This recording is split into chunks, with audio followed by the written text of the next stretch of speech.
Hello. There's two stories doing the rounds at the moment. One is of a violent attack on two Jewish men in Golders Green where they were stabbed, and the attacker was subsequently tasered and then beaten by the police in order to get him to release his knife, and that police violence was criticised by the leader of the Green Party, who is a Jewish man known for sympathies towards the Palestinian cause. The second story is of a mentally ill man with a history of violent behaviour, indeed a criminal history of violent behaviour, who'd just been released from a mental institution and had been charged in court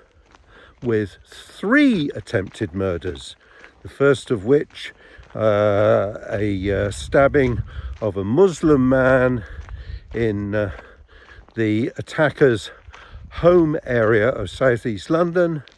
and the other 2 attempted murders of 2 Jewish men in Golders Green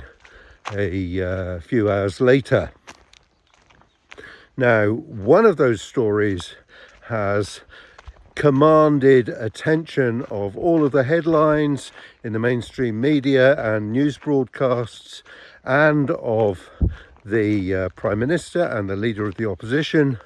both of whom have criticised the leader of the Green Party. Now, the question is, why does one story get more prominence than the other? You might have thought that 3 attempted murders was more headline worthy than 2, but no. The storyline that there is an increasing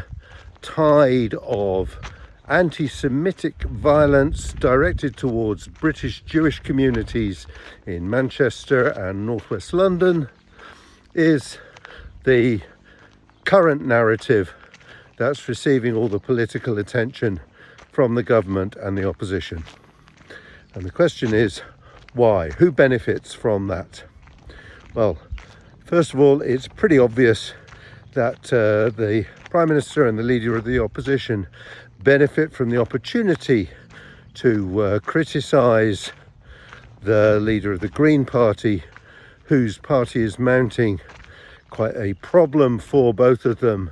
in the upcoming elections next Thursday. The other people that benefit are the government of Israel, and particularly the Prime Minister Benjamin Netanyahu, who's pretty quick to fan the flames of a anti-Semitic terror concern for British Jews, and indeed to pitch in and criticise the British government for not doing enough to prevent such a terror campaign. This feeds into his narrative, the Israeli government propaganda, that there is a sustained anti-Israel campaign, and that's the same as a campaign worldwide against all Jews. And he's very keen for that narrative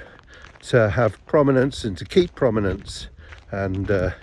he's certainly